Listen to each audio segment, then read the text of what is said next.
We also take recognition of all the members of parliament who are here with us at this press conference. The Honorable Seung Gonzaga, you're most welcome. The Honorable David Sankenya, you're most welcome. The Honorable Mwanga Chivumbi, you're most welcome. The Honorable Samba, you're most welcome.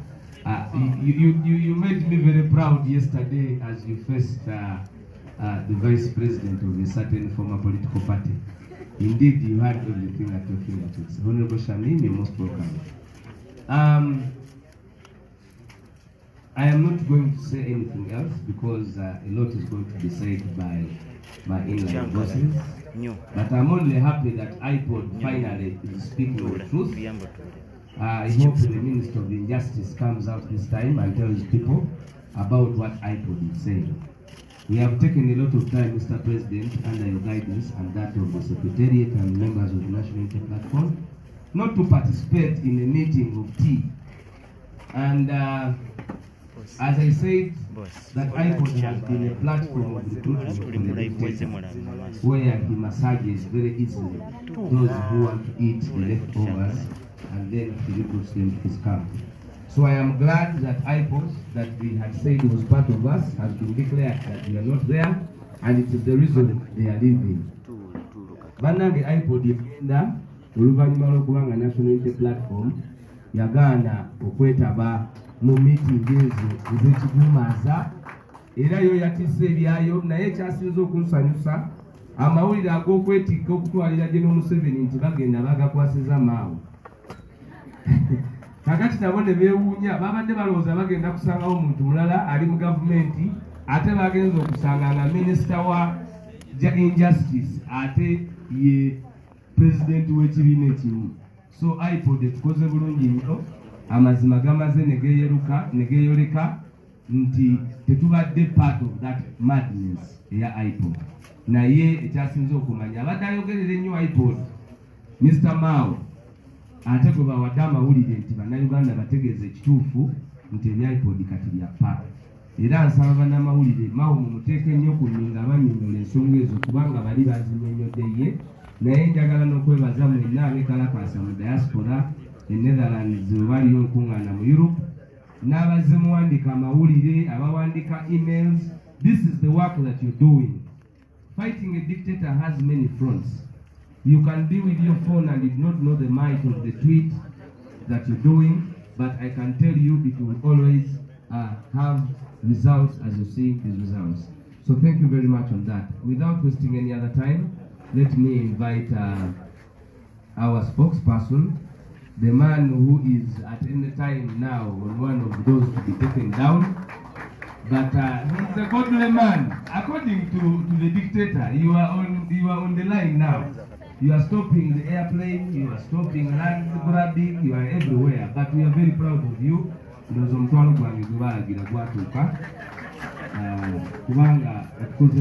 cannot be more proud. Honorable Johnson. Thank you, sir.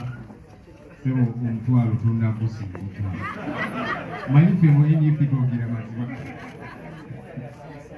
Kubanga abasoga mu kubanti sente diriwo ate olumala n'ogamba edido nedoli nedange ate ng'ogambye sente diriwo.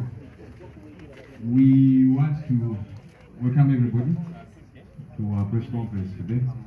Our leaders in their various capacities, our foot soldiers, and of course the media. Today, the focus really is going to be, the platform is going to be for our president, but I'll just make one or two communications on behalf of the party, get them out of the way, and then we'll invite our president. We all know what's happening in Kasese. Kasese, like many other parts of our country, are disaster-prone areas.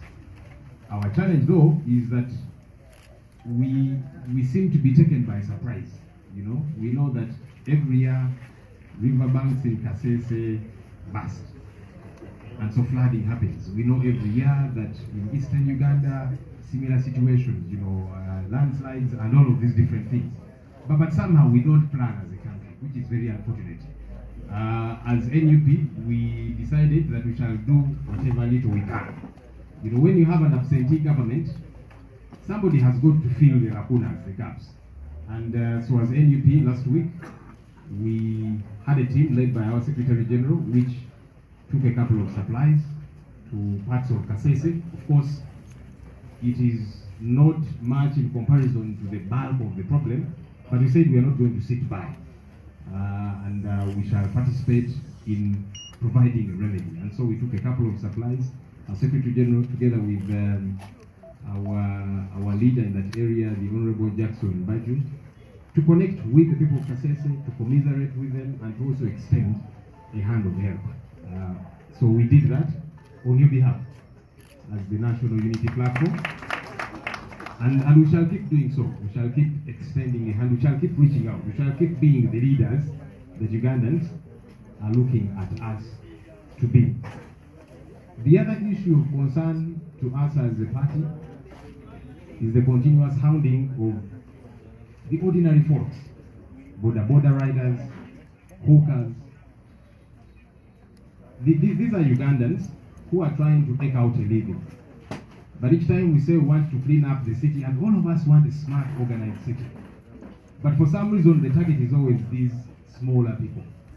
And yet, you will find, for example, buildings, skyscrapers sprouting up within the city. But there's no planning for this. There's no parking for these buildings. There's no drainage. But somehow those will not be touched. We end up going for the smaller people, the border riders, the hawkers. Ultimately, as a country, we think that our problem is just the border riders, the hawkers, and so on. It's a much bigger problem from where we sit as a political party. Many young people don't have jobs. You find some of those border riders are actually degree holders.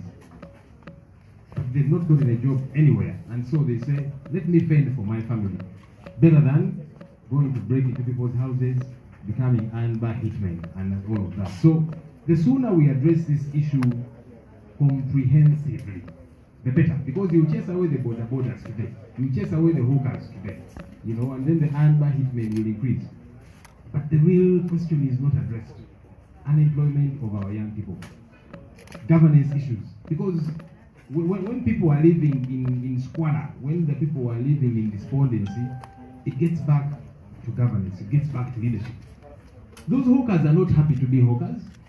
Those border riders, some of whom are educated, diplomas, degree holders, they would like to do an office job, a better job than that one, but that's the one that's available because of governance issues. So as NUP, we think that these matters should be handled a lot more comprehensively. The other issue has been talked about a bit by our deputy spokesperson. The question of iPod, we have communicated again and again.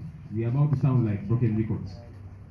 iPod is an entity that Mr. Museveni uses to sanitize himself. To say, look, you see, for me, I don't have a problem with my opponents. We sit, take tea together, discuss, take pictures together. But the following day, when we go out there to mobilize on behalf of our party and so on, beatings, tear gas, and all of that. So why should we be pretentious? We don't like to pretend around, and that's why we said no to iPod. We wish those who think there is value in iPod well, because it's been around for over 10 years. But even with the over 10 years of iPod's existence, democratic space has shrunk as opposed to increasing. Civic space has shrunk. Our democratic credentials have gone much lower. So how do you tell me this thing is valuable? So those who think there is value in it, please go ahead. If you manage to get something valuable out of it, the country will thank you. But don't try and force us and say you must be part of iPod as NUP. If you're not joining iPod, then you are undemocratic. You don't love your country, and then all of that. Give us a break.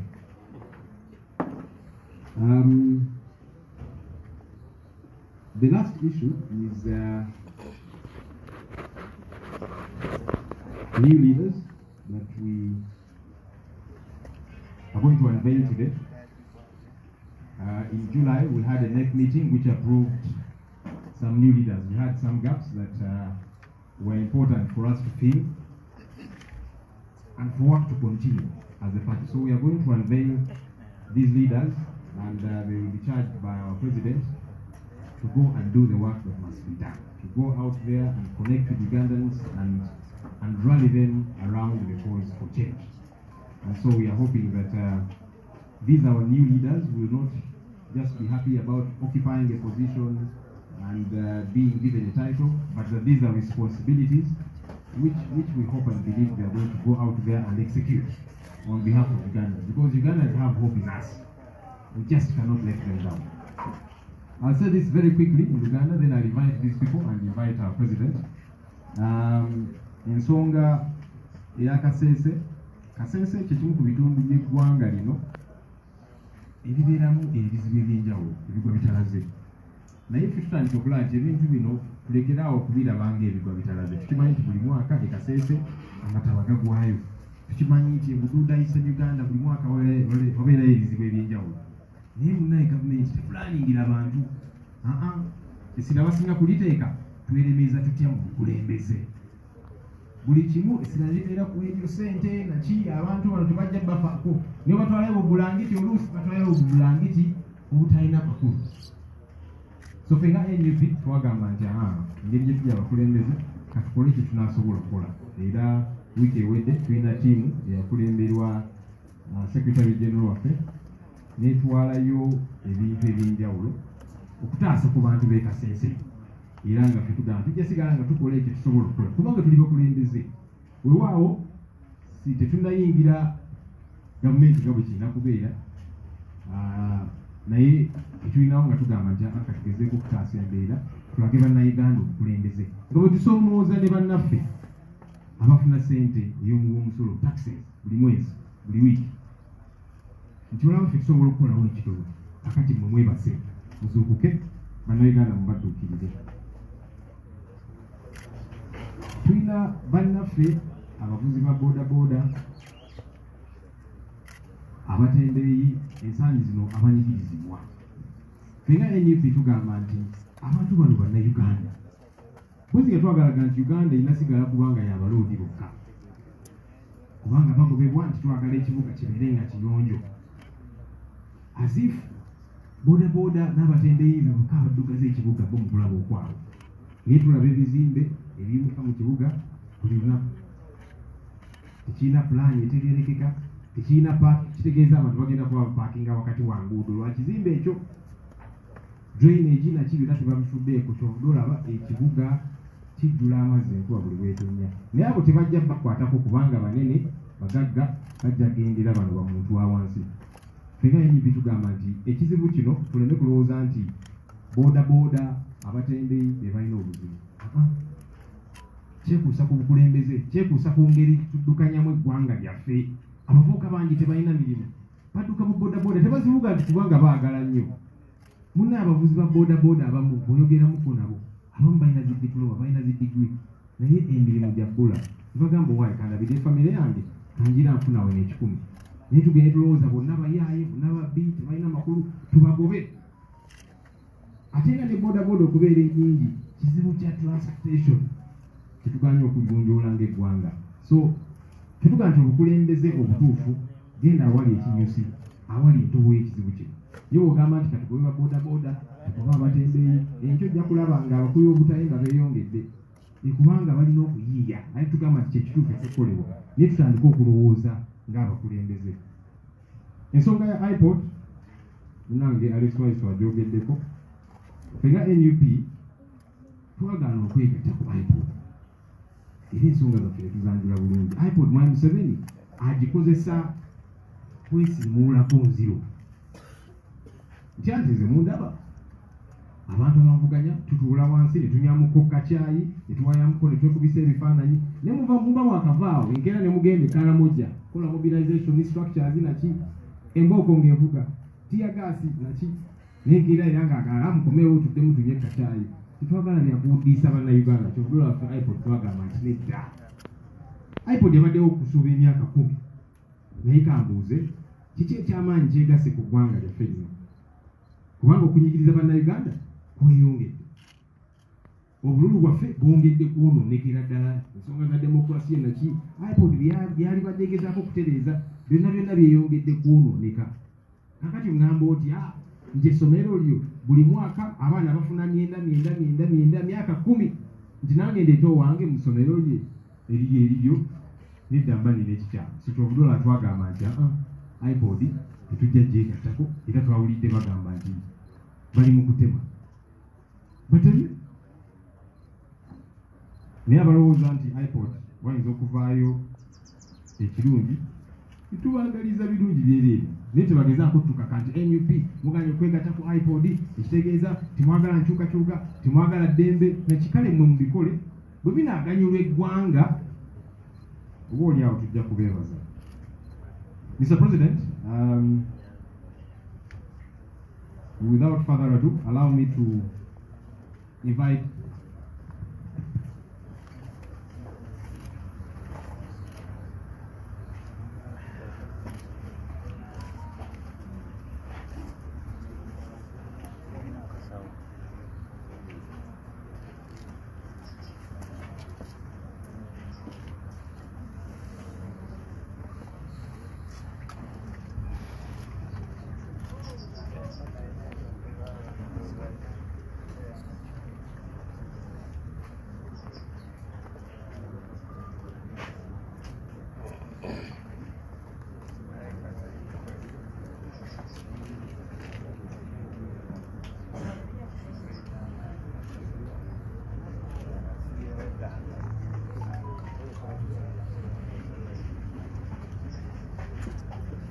Okay, so like I was saying, in July we had a lake meeting and there were gaps which as a party we thought were important to fill so that work can happen. Era abantu bano nga tugenda batika obuvunaanyizibwa si just kuba bifo naye buvunaanyizibwa tulina essuubi nti bajja kutuukiriza bagende eyo bakwatagane ne bannayuganda mu bifo bino eby'enjawulo nga bwe tukola ekisoboka okukunga bannayuganda ku nsonga ey'enkyukakyuka okulaga bannayuganda ekkubo okubawa obukulembeze kubanga bannayuganda ekiruubirirwa kyabwe ekisingira ddala okulembeze. So bannaffe bano kwe kubatika obuvunaanyizibwa buno ng'ekibiina. So let me invite the following and they are mostly in acting capacity until our next delegates conference, but they will substantively do this work. Mwanguzi Andrew, Pastor, is going to be our acting head of training. Please come. Mr. Kanabi Moses is going to be our acting organizing secretary. Ms. Namutiaba Sylvia, Deputy Head of Youth Central Region.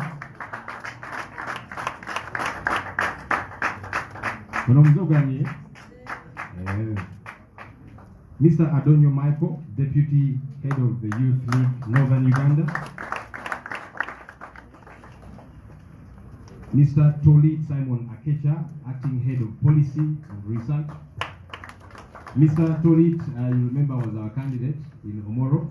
He is away on treatment, so he's unable to join us, but he's certainly with us every step of the way. And once he's done with his treatment, in the coming days he will be joining us, but nonetheless we'll unveil him. Mr. Biarugaba William, Acting Secretary for the Elderly.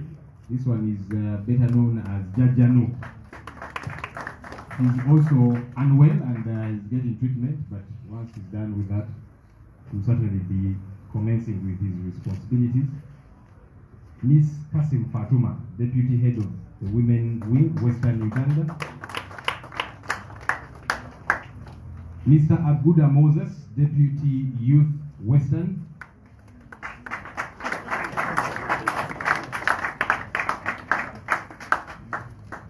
And last but certainly not least, Mr. Emachu Arnold, Acting Head of the Informal Sector. Let me invite our President, Deputy President, Secretary General,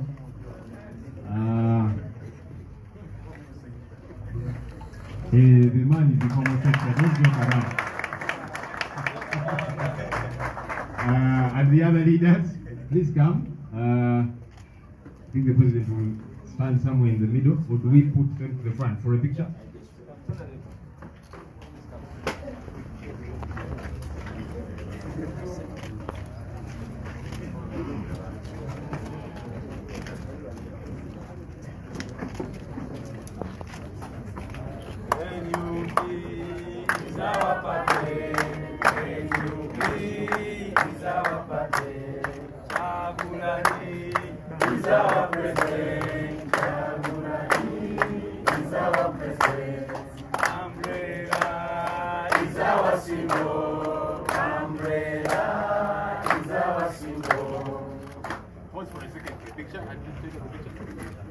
People power, our power, our power, people power, NUP, everywhere, everywhere, NUP.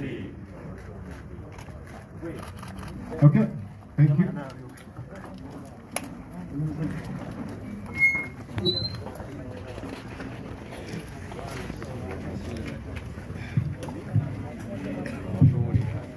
Okay, so these are comrades.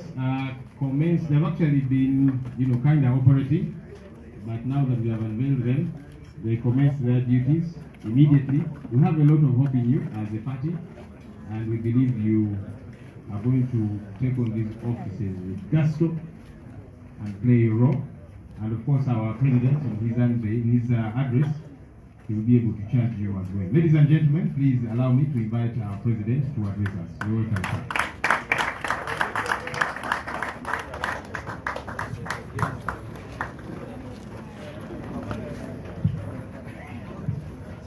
Thank you very much. Please, ladies and gentlemen, take your seats. People power! Our power! NUP! Everywhere! Thank you very much. Thank you. I'm back like I never went. First of all, allow me, ladies and gentlemen, to congratulate our leaders that are acting both in acting and that are serving both in acting and substantial capacity. Congratulations. You are appointed because you are believed in, because there's so much faith in you. Go out there, make us proud, ladies and gentlemen. We believe in you, the nation believes in you, the nation believes in us. Wherever you go, you are carrying all of us there. Whenever you do something that makes us proud, you're making all of us proud. And yes, whenever you do something or you're involved in something that brings disrepute, it brings it to all of us. But we are confident and hopeful that you're going to represent us well. Go shine. Go make us proud. Go make the nation proud. People look up to us. They have so much hope in us. Our duty is to keep that hope alive. I salute you. I salute all of you comrades that have made us proud in all the offices that you sit in. Recently, I tweeted and asked some of you, abaina omutwalo bagumpere Honorable J. Abambanga bebakumwadde simanyi mutwalo kigo mwamwadde gwe Uganda. Bomba mwamwadde gwe Uganda temumanja nze nategeeza gwe Ukraine. But I thank you, ladies and gentlemen. Today, I would like to address you on 3 or 4 main issues, ladies and gentlemen. At the beginning of this month, I traveled to Venice in Italy and later on in the Telluride Mountains in America. We had gone for the official screening of our new documentary film called Bobi Wine, Ghetto President. Although National Geographic, which is now taken over its distribution, has renamed it the People's President. The documentary, ladies and gentlemen, chronicles the details of our struggle since we started practically taking on the dictatorship. But most importantly, it highlights on the horrors that the people of Uganda have suffered under General Museveni. Never has it been done in Uganda or even in Africa to, in a detailed way, document the realities that the people are going through. You will notice that General Museveni has been very smart.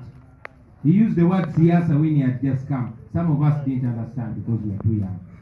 But Museveni was smart, very smart in painting a rosy picture about his rule. Internationally, he was, the benevolent dictator, to the extent that some leaders, like President Clinton, called him the new breed of leaders in Africa. They didn't know the kind of brutal dictator that Museveni was. And you'll agree with me that in this movie, in this documentary, we've been able to unmask Museveni and his dictatorship. We've been able to show the true picture of Museveni. I'll also inform you that Museveni spends billions of taxpayers' money paying lobbyists in America and Europe to paint a glossy picture of his rule. Many were shocked to see the real picture of Uganda under Museveni. So I want us to once again congratulate ourselves because we were able to show the world the realities that nobody would have seen otherwise. And I believe that this is the biggest assault on Museveni's fake image that he has painted across the world. From launching that documentary, I proceeded to visit Ukraine. I went along with comrades from Ghana, from Tanzania, and from South Africa. We went to witness firsthand the situation in Ukraine and how people are faring since the Russian invasion. Ladies and gentlemen, I and many other people that believe in freedom and independence, we believe that Ukraine, like all other countries, deserve freedom, deserve independence. The same way we support countries like South Sudan, countries like Somaliland, we support Ukraine to remain free from dominion and to remain independent. Although some African countries, and particularly those that are ruled by dictators, have come out to stand with Russia, I want to make it clear that this is not a war of Russia, this is a war of Putin. Many of the Russians actually disagree with this war, but like Uganda, many of them cannot protest, they get arrested. Dictators always stand with each other. That is why mainly the dictators in Africa either abstained from voting or outrightly supported Putin. Why? Because they relate with Putin at a personal level. They get their favorite toys, their favorite tools of suppression, that is weapons, from Russia. And therefore, they are, conditioned to stand with Russia, ladies and gentlemen. We must not forget that the Russian narrative has sunk so much in Africa. We salute the Soviet Union for standing with us in our struggles against colonialism. But I must remind you that Ukraine was also part of the Soviet Union when we were fighting colonialism. So when we stand with the people of Ukraine, I've heard some regime propagandists claiming that we are not standing with the people that stood with us during our struggle for independence. I will remind you that in particular, the freedom fighters of South Africa, in particular the armed wing, the Mkonto Usizwe, 40% of them were trained in Ukraine in their struggle for freedom in South Africa. Therefore, by standing with Ukraine, we are not only standing on the right side of history. We are not only doing the right thing, but we are actually returning a favor.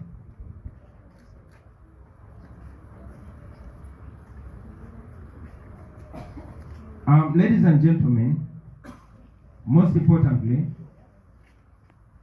I, on behalf of the National Unity Platform, want to welcome and thank the European Union for the resolution they passed deterring the oil companies under their influence from supporting the East African crude oil pipeline. And we are glad that they cited the issues clearly, issues of gross human rights abuses and gross, environmental abuses. For a long time, ladies and gentlemen, we have been calling upon the international community to stop being the wing beneath Museveni's wing. We've been asking them to stop standing with dictator Museveni.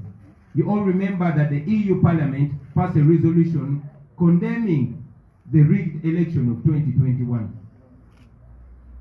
And this is yet another prayer that has been answered. We know that we need our oil. We know that that oil is supposed to change the lives of the people of Uganda. But we also know that General Museveni has said it not only once, that that is his oil. We tell Museveni that is not your oil, that is our oil. It will be betrayal, it will be a disservice to the people of Uganda if the world's democracies stood with a dictator who is only using the resources of Uganda to enrich himself and to subjugate the people of Uganda. We therefore welcome that resolution, and we want even more. We've been calling for sanctions, and it's at this time that I want to salute our diaspora teams and all Ugandans that have added their voices on our calls. We called for sanctions for Museveni and all those that he uses to oppress Ugandans. We got some sanctions against the likes of Abel Kandiho. We welcomed them, but that was not enough. We want sanctions against Museveni and his son as well. We have got, a good sign from the EU, but we want more. Just yesterday we learned that iPod is also packing up. We've been telling iPod that for us we are not Museveni's friends. We are not interested in having tea and taking pictures with him, because that is, in a way, legitimizing his rule.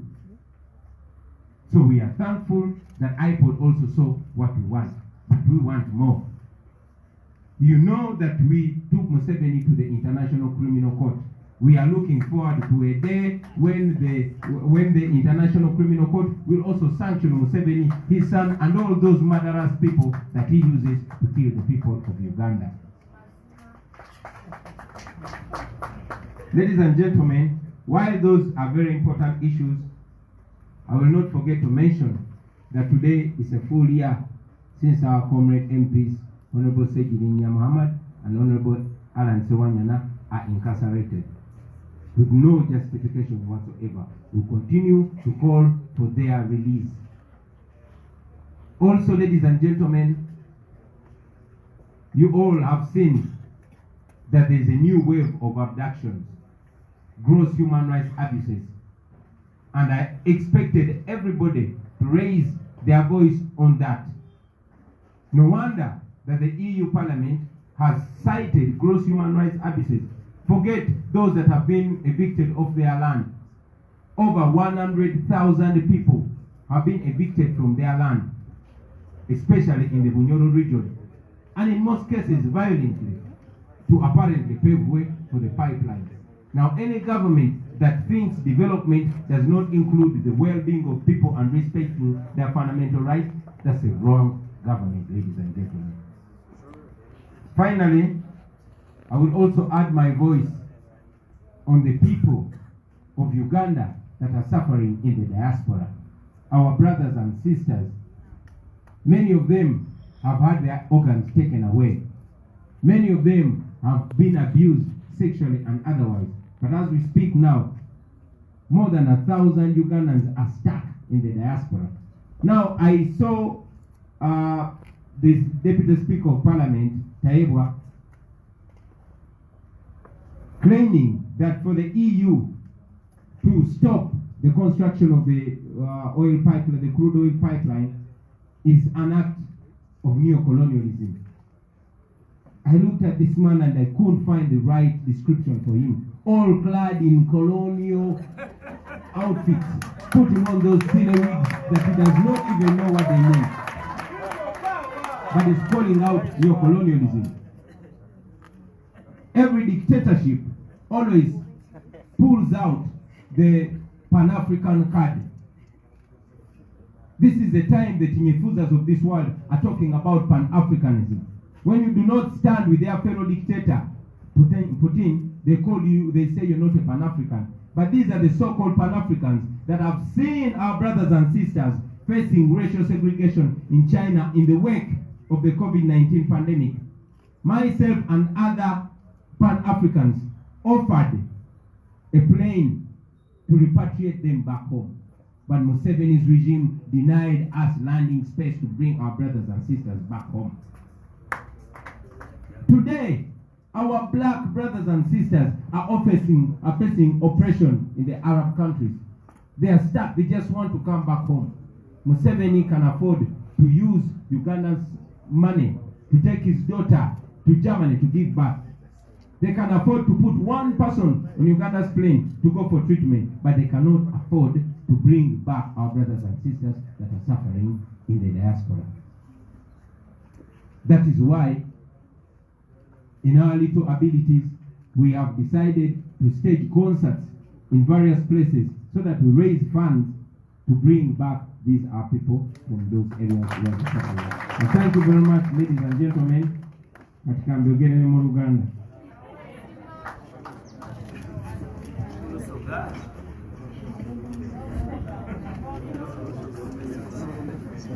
Norusu.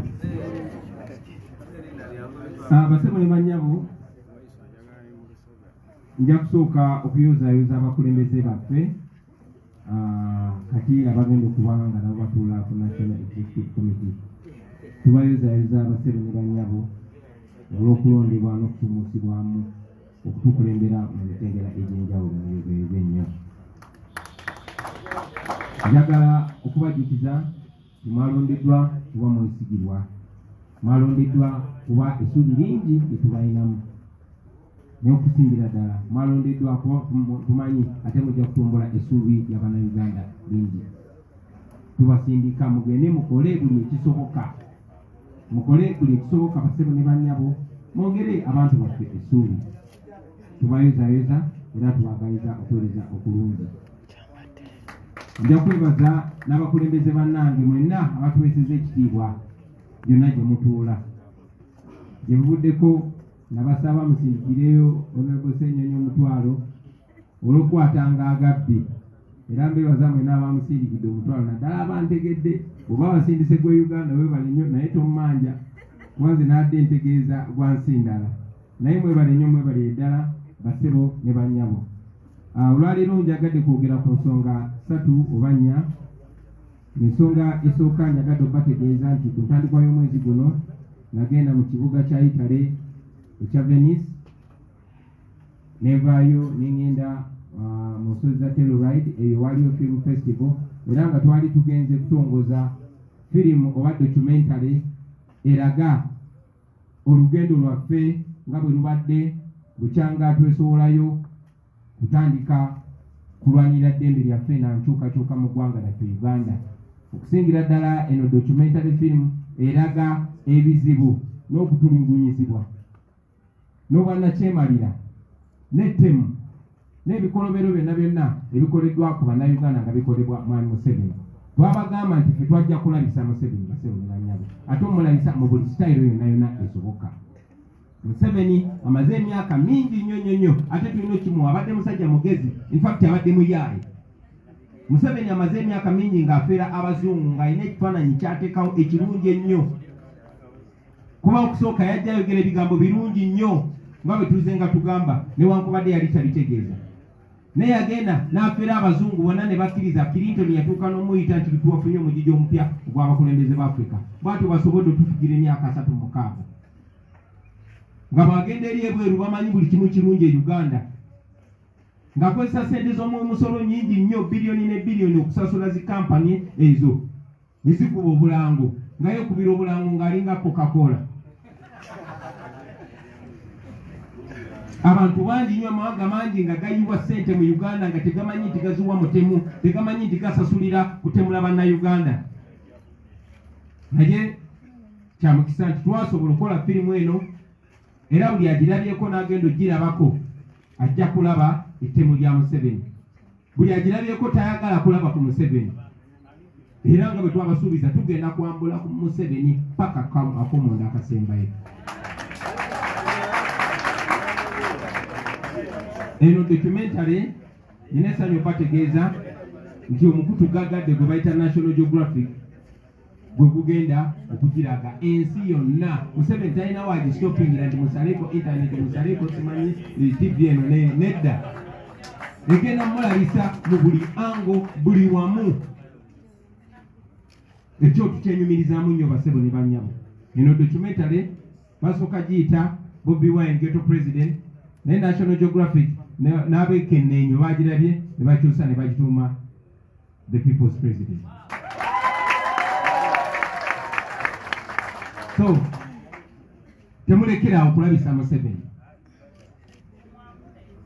Nyamala ebbanga ngezaako balaga nti byetwogera byetumulabisa tebikola amakulu. Bikola amakulu mangi nnyo basebo ne bannyabo.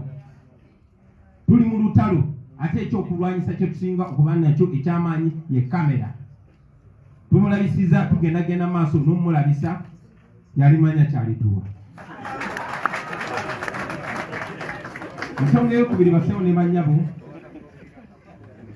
bwe twavudde mu kutongoza documentary nga ndi wamu ne bakulembeze bannange okuva e Ghana, okuva e Tanzania n'okuva e South Africa, twagenyiwaddeko mu bugenyi obutongole mu ggwanga erya Ukraine eriri mu lutalo kati. Teweebuuza ngeri ki gye twatuuseeyo kubanga ensalo zonna nzigale tewali neneyingirayo, naye bwe tubagamba nti tetuli ba bulijjo ekyo kyetutegeeza basebo ne bannyabo. Twasinkanye abakulembeze bangi, bingi mwabirabyeko, bingi mubindekere. Naye okubazaamu essanyu essuubi abanansi ba Ukraine beerwanyeeko. Bonno kati beerwanako na byakulwanyisa, tetunaba kutuuka waawo nga bwagamba. Twayagadde nnyo n'okutangaaza mmwe bannayuganda bannaffe n'amawanga ga Africa, kubanga munakkiriziganya naffe nti mu Africa amawanga agamu naddala gagafugibwa bannakyemalira gakwatagana ne Putin, kubanga era bannakyemalira bo bakwatagana nnyo. Gakwatagana ne Putin kubanga abawa ebyokulwanyisa bye bakozesa okufugaza n'okunyigiriza abantu baabwe. Ebiseera ebisinga nga tataddewo condition za ddembe ly'abantu oba ebifaanana ng'ebyo. Ensonga lwaki abamu bo bawagira Putin ate abalala ne batalonda na kulonda. Naye nyina essanyu bategeeza nti abantu abasinga mu Africa bayimiridde n'abantu ba Ukraine kubanga bakkiririza mu buli nsi yonna yonna okuba n'eddembe lyayo, okusalawo wa gy'eyagala okugenda, okusalawo engeri gy'eyagala okutambuzaamu embeera zaayo.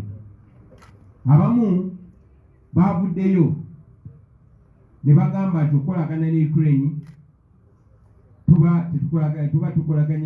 tuba tetuyambye abo abayimirira naffe. Munajjukira nti mu myaka egy'enkaaga n'egy'ataano nga tulwanirira eddembe lyaffe, nga tulwanirira obwetwaze, ensi eya Soviet Union mu biseera ebyo yayimirira naffe. Basebo ne bannyabo, ebiseera ebyo Ukraine yali emu ku nsi ezaali zimakinga Soviet Union nga tenabakwekutulako. Era munajjukira nti ebitundu 4 ku buli 100 abasirikale abali ku ludda lwa Mandela abaali balwanyisa abazungu, ebitundu 4 ku 100 babatendekera Ukraine. Ndowooza mulaba Ukraine bwekwatagana n'okutendeka abantu naddala abalwanyisa eddembe.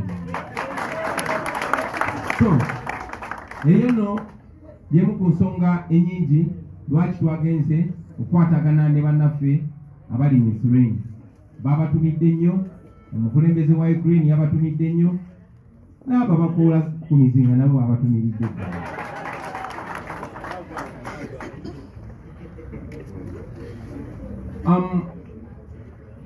ensonga endala basebo ne bannyabo gye twagadde okwogerako njagadde ku lwange ne ku lw'ekibiina kya National Unity Platform ne ku lw'Abannayuganda bonna abannonda okubeera pulezidenti waabwe. Njagala okwaniriza okusalawo kwa paliyamenti y'amawanga ga Bulaaya gonna ey'okugaana okuteeka ssente mu kaweefube wa pipeline etwala oili waffe Tanzania n'okudiscouraginga oba okugaana kampuni eziri matwale gaabwe okukolagana ne Mwami Museveni nga bazimba eyo pipeline. Era nga batunuulira ensonga zino wammanga, batunuulidde ku nsonga y'obutonde naye n'okusingira ddala ne batunulira ku nsonga y'eddembe ly'obuntu eririnyiriddwa nga mwe muli abantu abagobeddwa ku mataka gaabwe abasukka emitwalo 10. Mujja kujjukira nti abantu abasukka emitwalo 10 bagobeddwa ku mataka gaabwe ate nga basinga bagobwako na kibuli. Munajjukira nti gavumenti ya Museveni engeri gyeri ey'ababbi bwe bamanya nti wano wanaayitawo ekkubo bo bennyini basooka kweguza ttaka ly'abantu ne babagobako ne bajja ate ne baliguza gavumenti ssente nnyingi. Kati nno yeyo enkola gye bakoze ne Bunyoro. Naye njagala obategeeza bannaffe ab'e Bunyoro ekyo twakikozeeko. Museveni yavaayo n'ategeeza nti oil wuwe era nga bw'abadde akola ku by'obugagga by'ensi ebisinga. Mulaba Golodi kati ye na famire ye be bamusuubula naye nga bamuyita Golodi wa Uganda. So tumaze ebbanga basebo ne bannyabo nga tubagamba ku omulimu gwaffe tugenda kusala buli kakutu buli kasiwa akaleeta ssente mu nsawo za Museveni. Kyandibadde kyabulabe nnyo Museveni bw'akwata ku ssente zaffe ez'amafuta tuba tugenda kufuuka nga North Korea baba tebakyalina kye bamugamba. Katwagatulane ne Museveni ng'ali yala. Omwami Museveni tukutegeeza nti tewali bya pipeline. Bwe kubadde omulimu gwaffe njagala okwebaza bannaffe bonna ab'omu diaspora owakaweefube abeekalakasiza abeekyanza abawandiise amabaluwa abagenze ne boogera ku platform ez'enjawulo mugende mu maaso. Si kyakyama kye tubaddengako. Tubaddenga tusaba Nati okusibwa ku Museveni n'abo baakozesa. Yes, baasiba kubamu bakandiko n'abalala naye twagala Museveni ne mutabani we n'abalala. Tuze tusaba amawanga ga Bulaaya gonna agavujjirira Uganda ensimbi okulekerawo okuwa Museveni ssente z'akozesa okutta abantu. Tuli basanyufu yo step twagituuseeko naye twagala ne step endala. Mukimanyi nti Museveni twamutwala mu International Criminal Court. Twagala n'ekiwandiiko ekirala kifulume nga kiragira Museveni mu kuba jeke onaye bamusangira. Bye tulimu bya ddala basebo ne bannyabo tuli mu lutalo. We are at war. Ekyenjawulo nti ffe tetulwanyisa biri bye mwalabye. Ekyenjawulo nti ffe tetulwanyisa basebo ne bannyabo temu. We don't use violence, but we are going to use all moral angles to make sure we stop Museveni. So awo tutandika butandisi. Musaba katandika butandisi.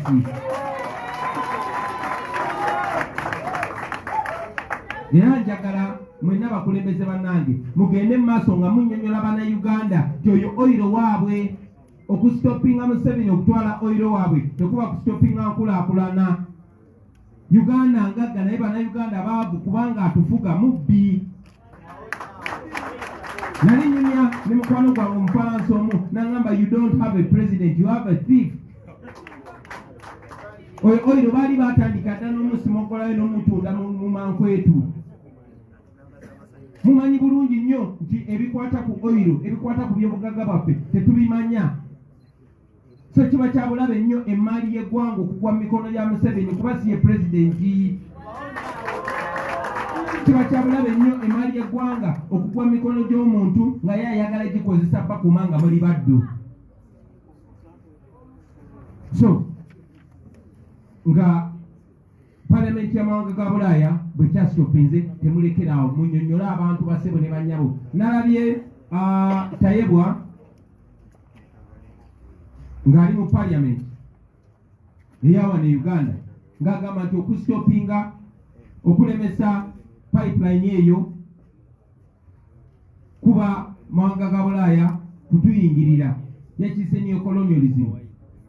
Era nga bannakyemalira bonna buli bamugambako bwaba bamuwa obuyambi baba bewola sente baba bagamba bakikolera olunaku lwa leero buli munnayuganda n'omwana gwazadde gulo bamubanja akakadde kamu emitwalo 8 ezo sente abo ababbi be bazewola bagula bizimbe Bulaaya nze mbeerayo mbimanyi okay mwe mugendo zisasula kati ne Maria mwe y'omuttaka baagala bagikozese kati banyigiriza ate mwe mujja okusasula bwe babagambako nga bagamba mutuyingirira fe abakirwanyisa nga bagamba mukolera abazungu naye naabi agamba tukolera abazungu ng'ayambadde biwigi by'abazungu tamanyi na kye kitegeeza agamba nti mufirika bosi we yetayagala bamanye na kumanya nti mufirika akuba nnyo okulaba olususu lwe tufaanana nga lwaffe eyo kanve eyo so njagala okubatukiza bassebo ne bannabe amafuta ago gammwe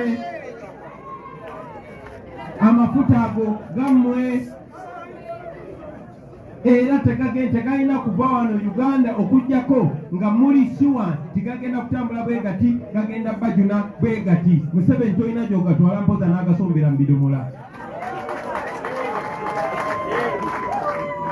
so kikulu nnyo bakulembeze bannange kino mukinnyonnyole bannayuganda bakimanye Museveni aleme kusika eyo eriyo kulimbalimba bannayuganda olaba Bobi Wine katagenze agambye abazungu badulemese enkulaakulana tewali nkulaakulana Museveni oil agamba uweke tugamba Museveni oil siwo kyandibadde na kirungi nnyo Museveni n'asooka n'avaawo netuuka tunyumirwa oil waffe lwaki omuntu w'emyaka 8 atukolera contract gye tugenda okusasula ffe nga tukyaliwe bawo batandise n'okuzya omukuuma eyo katugeyo basebo ne banyabo sobola kuva waggulu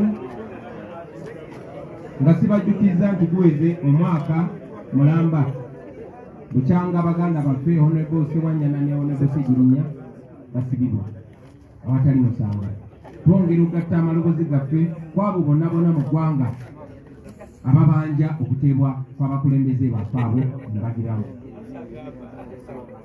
munajjukira nti ekiwamba abantu kyeyongedde kibadde kigenda maaso naye kyeyongedde Museveni ne batemu banne bakyagenda mu maaso okuwamba abantu tetukyerabira era tugende mu maaso okubanja abantu baffe abo kineewuunyisa nti beewuunya lwaki Palamenti ya Bulaaya yagambye kitegenda kukolagana na gavumenti ya Museveni mu nsonga za oil nga wakyaliwo okutulugunya abantu nga wakyaliwo okukwata abantu nga bakwatibwa magye okukwata abakyala kwentegeeza nga bakwatibwa magye nga munnaffe Marinos ekyamutuukako nga wakyaliwo ekiwamba abantu nga wakyaliwo okulinyira eddembe ly'obuntu bw'ekityo okusingira ddala abasebo ne bannyabo bannaffe bangi abasukka mu 1000 bali mu mawanga ag'Abawarabu basiraanye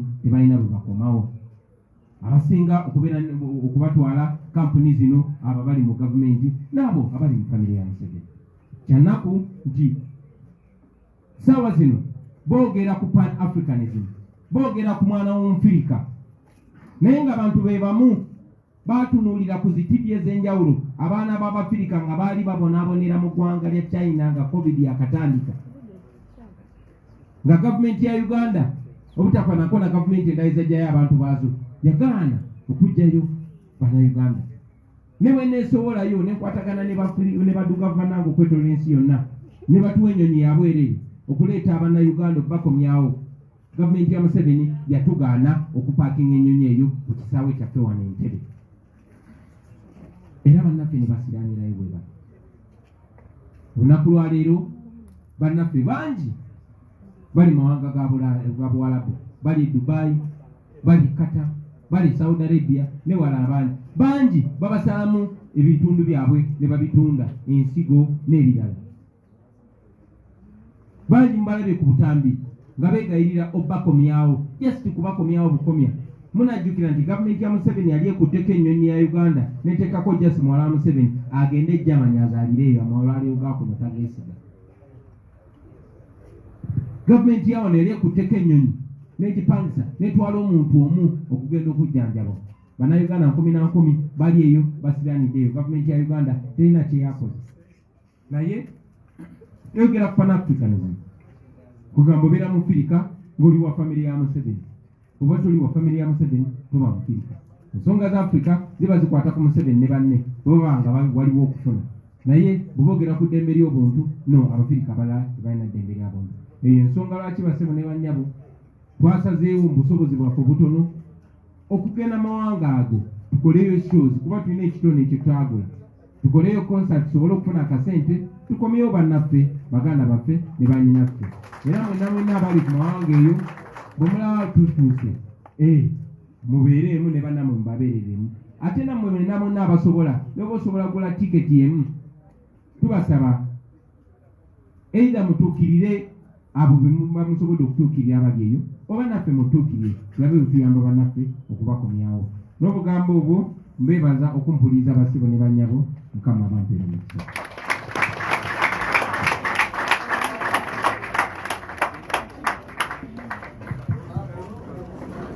President, goko byongo yokya. Ndoza tujja kukkirizanga mukoso okobulemuko okomewo ng'oliko obumansuka. Ndoza President ebyo byonna byogedde. I'm sure there's no question. Why you said don't follow? Okay, I'll just 2-3 questions. Yes, sir. Airport ayogedde ku Uganda. Nzinga mpulidde abyogedde. Obadde oli agenda nsonga? Ayogedde. Okay, ekirala. Yes, sir. I have one question for the president. He has talked about moving around the world, cutting all the routes that connect President Museveni in terms of funding and trust. There has been, however, a lingering question within the public how that helps the common man in Uganda to get involved in that fight that he is taking charge. Thank you. Okay.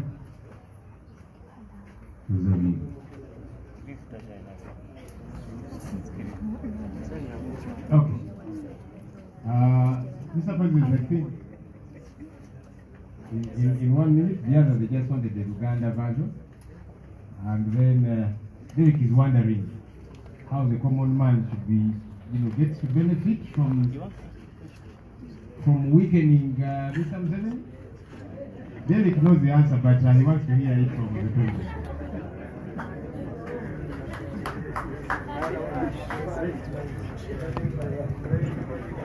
Thank you very much, Senator. People power, our power. Does it so confusing? About iPod. Nachogeddeko banange bachogeddeko. iPod. Yes.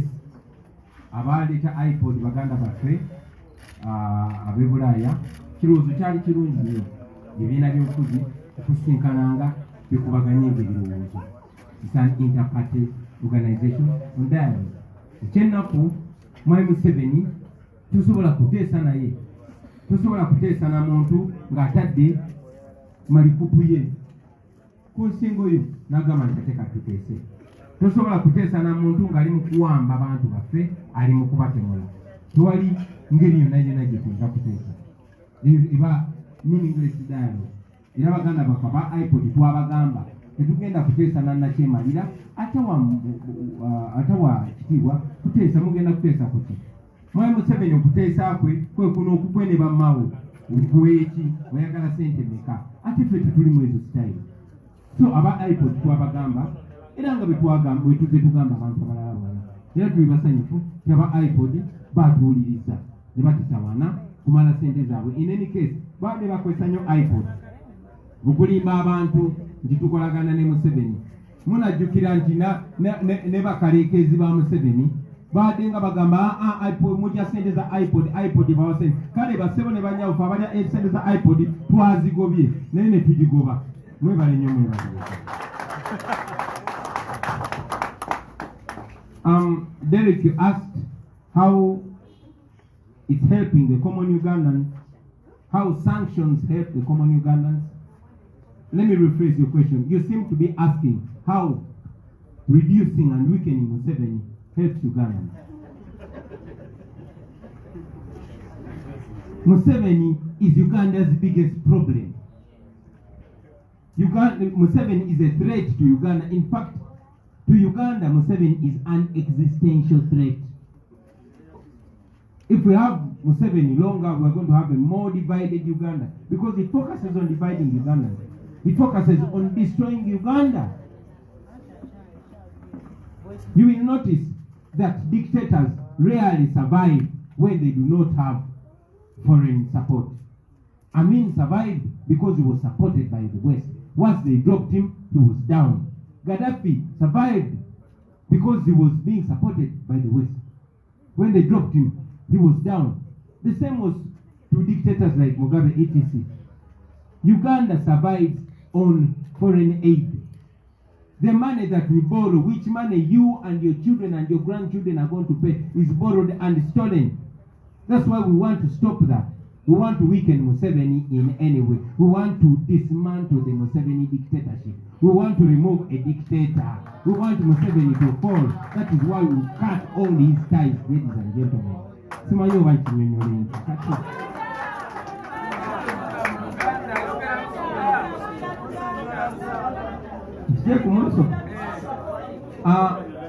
Muganda waffe Derek abuuzizza tikiyambira wamu na Uganda kutusala obusuwa bonna abavujjirizi b'ensimbi bwe bayitamu okuwa Museveni ssente. Ssente ezo zetumanyi, buli omu z'amanyi, ate Museveni azikozesa si kwegagaza kwokka wabula okufufugaza n'okutulugunya bannayuganda. Olunaku lwaleero nija kiddamu, buli omu ali wano kummwe na buli alina omwana akabeere wa lunaku lumu abanjibwa akakadde kamu mu emitwalo 8. Si mwe mwazeewola naye mwe mujjo zisasula. Tezeewolebwa kubayamba, zeewolebwa kubanyigiriza. So ebyo bye tugezaako okusitopinga. Era ne bwe mulaba tusinkana buli mukulembeze akwatagana ne Museveni, twagala tusale buli kasuwa akasapootinga Museveni abeere nga talina gy'agenda kuwola ssente ate nga bazibanja ffe atazikozese okunyigiriza ffe. Twagala gavumenti ya Museveni tugikuba ekigo Kaseba ne bannyaye, kubanga talindirwangako. Museveni kyabulabe nnyo eri Uganda. Museveni kyekyobulabe ekisinga eri Uganda, kubanga yawudde eggwanga.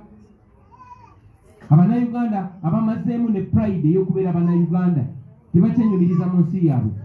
Twetaaga enkyukakyuka eyo obunnambiro. Bannakyemalira abasinga basabayizinga kubanga baba n'okuvujjirira kw'ensimbi eziva e Bulaaya. Amawanga g'e Bulaaya bwe galekera awo okubawagira olwo baba bawedde. Yensonga lwaki tuyita mu mawanga gano gonna nga tubagamba mulekere awo okwekulumesa ne nakyemalira, oba si kyo nammwe muli bannakyemalira. Mulekere awo okusupportinga crime, oba si kyo nammwe muli ba crime. Tubasomera nabo abazungu. So kitukakatako Museveni agamba nti ffe abazungu bwe batusupportinga, kati ate lwaki anyiga bwe tugaana abazungu omusupportinga? Ekyo nduuza kikulage ti Museveni papeti w'abazungu. Museveni kagologoosi k'abazungu. Genda ano, genda otukubire bano, genda otukole eki, kanaffe mwatunyigira. So tukola buli kisoboka, era tujagenda maaso okukola buli kisoboka okulaba nga tusala buli kalingi. Twagala amawanga ago ga democracy, kubanga tugamanyi go gawa eddembe, gawa ekitiibwa eddembe ly'obuntu, gawa ekitiibwa democracy, gawa ekitiibwa enfuga ey'amateeka. Twagala gesende Museveni gamusenze kati. Twagala buli ggwanga limulabe ng'omugenge, kati oyo tumukabemu nga talina gy'addukira. Mwebale ne mwebale.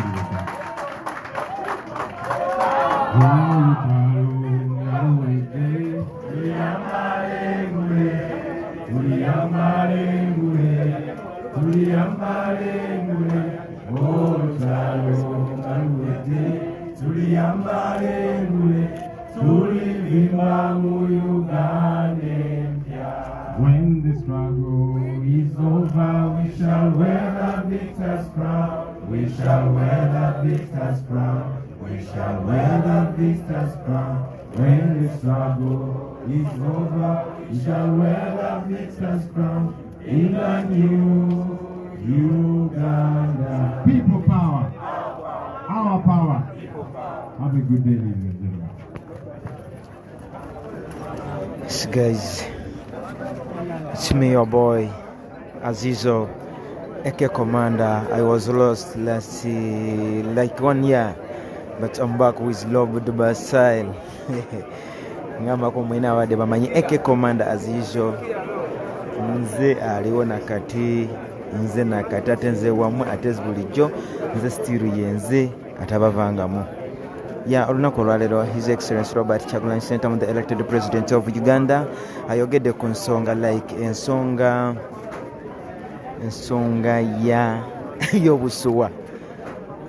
We are removing a dictator. Ate tugenda mmojjawo oba kiki oba ki tugenda omujjako mu mateeka. Yo wendijja kwogera naawe ngenda ndi ku mulimu. Kale bye. 0756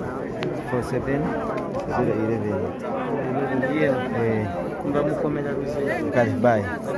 Tujja kwogera kale nema kugamba nti ensonga eyo His Excellency Robert Kyagulanyi ndowooza gimaliriza mu ababuuza ebibuuzo n'obuuza kino n'obuuza kiri n'obuuza kino ndowooza leero mufunye ekyokwogera ekituufu, mufunye kyemuyina okwogera ekituufu. Nze eke Commander ku Kike Media ndowooza nja kuba ntwaliriza musigo sivangawo mbeera naye jasisiwa kuba bankwasa obuvunaanyizibwa obulala bwe mba ntambuliramu, so kyekindetera okuvaamu katono ate nenziramu nenkomawo. Yo mwena mbagala nnyo abali abawagizi ba eke Commander, awali abagazi ba eke Commander nga mumpulira awalala mukola ki mbaawo ate already nkyaliwo ate sigenda vaawo. Nsima management ya Kike Media okusigala nga bagikuumya kyali bulamu. Nange wendi naye nga ensonga zo ziri serious. Ate temugenda kuddamu kumisinga kintu kyonna asa eke Commander mba nyimiridde nga wendi nze sisubwanga kwate siremererwangako. Tukyali ffenna ate tujja kusigala nga tuli ffenna nga tutambula ffenna. Sigenda kukola interview wansonga waliwo ebikyalimu ebyokumaliriza naye nga nsuubira tugenda maliriza bulungi buli kimu. Masha Allah. Assalamu alaikum wa rahmatullahi wa barakatuh. Mbagala nnyo tike zonna muzifollowinge zonna eziriwo naye eke Commander zonna muzigoberere ate musobola okuzeyungako musobola okukwatagana nazo. Mbagala nnyo.